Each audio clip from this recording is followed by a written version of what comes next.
Wow. In your book, you talk about two fears. Is the constructive fear and destructive fear. What's the difference there? Because I do have some fears, so I'm trying to decide if that's constructive or destructive in my life.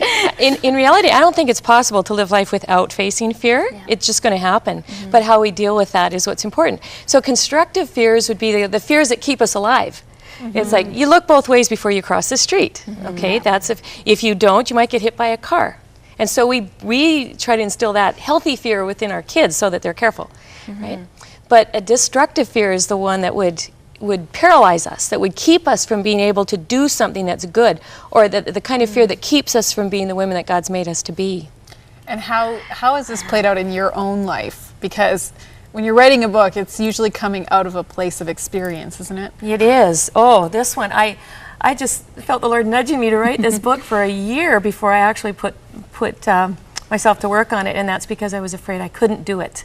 I had already written a couple of other books, but when I felt the Lord say, write this book about the fears that other women struggle with, I thought, I can't do that. And then I realized, what is that? That's a fear of inadequacy, right? I can't do that. And how many other women are struggling with maybe wanting to pursue a dream, or wanting to maybe start a home business, or step out. I'm a big proponent of short-term missions trips because of what my husband and I do. But they say, I just couldn't do that. And I want to say, well, what makes you think that? Why do you think, well, I just couldn't? And that's the fear of inadequacy. Well, and speaking of short-term missions trips, 1985, you were in Nepal, had a baby daughter, and a crisis that would ignite fear in the heart of any parent. Well, I know what the fear for our kids' well-being is all about because of that. We were actually career missionaries at that point, and we'd had a little boy there, that was fine, but Stephanie was born 20 months later with hydrocephalus, and they couldn't treat her there. They didn't do neurosurgery there where we were. And hydrocephalus is again... hydrocephalus is... water. It's water on the brain, and she needed a shunt put into her head in order to reduce the pressure off her brain, so there wouldn't be brain damage. But they couldn't do that surgery there, and so when she was 3 days old, my husband took her home, and I was left behind because the airlines wouldn't allow me to travel with her. But I'd had a cesarean section, and so they said I was a high medical risk, and they didn't want me on the plane.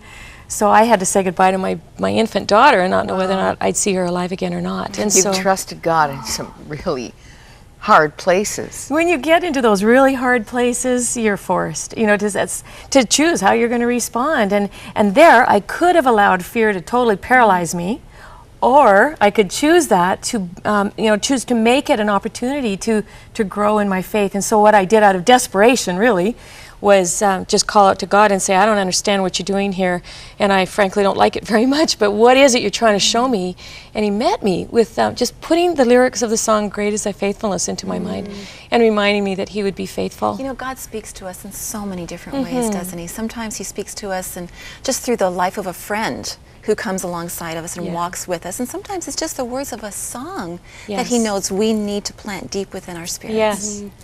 I have a question, because I think you said, you chose to think about great is thy faithfulness and to really focus in on God. But where is that moment where fear is right at you? It's right there.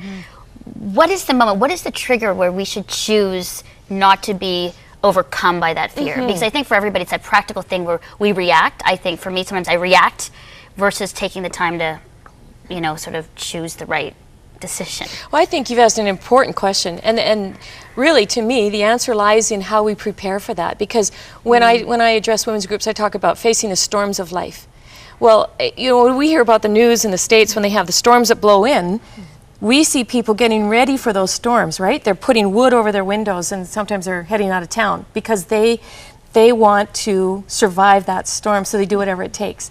And so we know that the storms of life are going to come. And we don't know when or how ferocious they're going to be when they blow in, but we know that we will face difficulties in life just because we live in a broken world. And so we need to prepare for those storms just like the people prepare when they know that those storms are coming with the weather. So how do we prepare? We need to be in the Word, and we need to be cultivating that relationship with Jesus as a priority, not letting it be second place to the busyness of life. And we're all busy women, I know what that means. But if we don't make that our priority, we will be blown away when the storms come. And so I interview a lot of different people, and I write their stories for Power for Living, Sunday school paper, and I come away so blessed from hearing their testimonies because they've encountered storms. Well, what gave them their strength? It was because they'd been cultivating that relationship with Jesus prior to the storm. So when you get into the storm, when it blows, if you're not ready for it, you're going to have a really hard time. Well, I think a lot of fear is also rooted in insecurity. And I think that has to do a lot with who we are, and I think that's where that maybe that fear of inadequacy comes in, because you just think, well, I know me and I don't think I've got enough.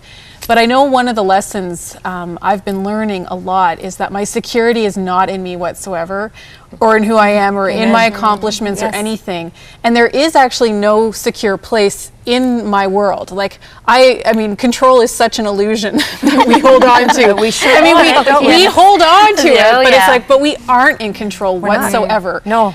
But one of the really just amazing things like God has been showing me is that He is the only secure thing that exists, and that if I'm going to face fear or different situations, that is the only place I can turn to, because it's certainly not in me or even in my friends or my family or anything. There's absolutely nothing secure out there. And I just think that it just ministers to me in the kind of pervasive fear in our culture that we are experiencing right now. I think when we think about the economic crisis going on, all right, my husband and I have been missionaries for 15 years, living on faith support. So what happens in economic crisis? Now, I'm seeing in women's ministries groups cancel because they're afraid They won't have the numbers. they won't have the numbers to pay the bills. And my heart is grieved when I see that happen, because I want to say, stand up and fight the enemy. If he is the root of the fear here, whose kids are we anyway? So let's stand up and do something about it and say to the enemy, enough already. The opposite of fear is faith. That is the polar opposite to fear is faith. But if the enemy can keep us rooted in fear, real or not, then he's got us.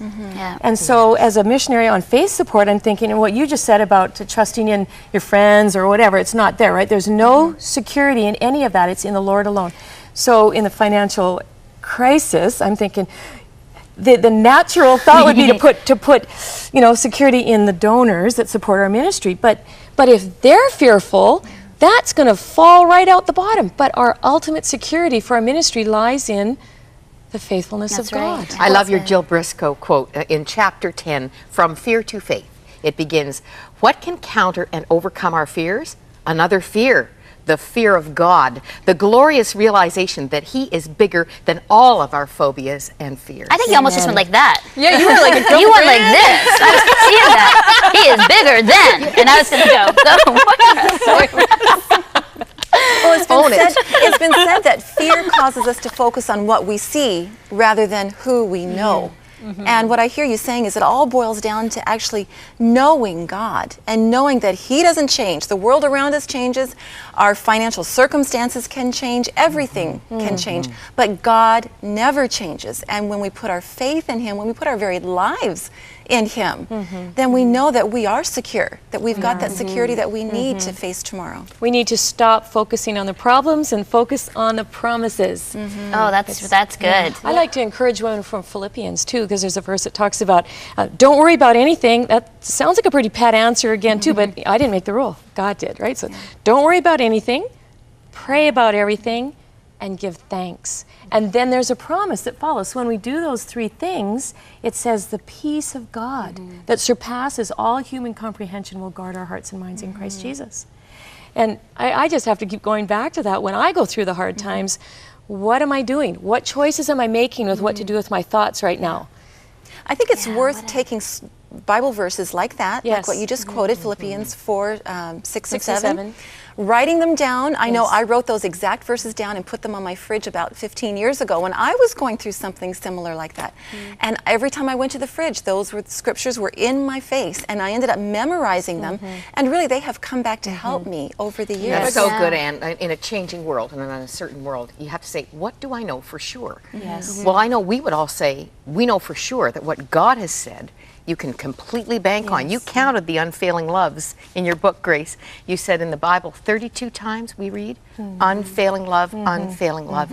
We can bank on it. And weakness is not a barrier to God's blessing. No. God shows up in weakness, but we have to choose Him. But isn't that unbelievable? Sorry, I just have to say, because I'm just struck again about that He will give us peace that defies any understanding that we can imagine. We Like can't you have to imagine kind of sit on that one, because I think sometimes we read through verses and we go, oh, no, that's good. But actually, if you sit on that, you go, that's pretty unbelievable and incredible that God has promised that to us.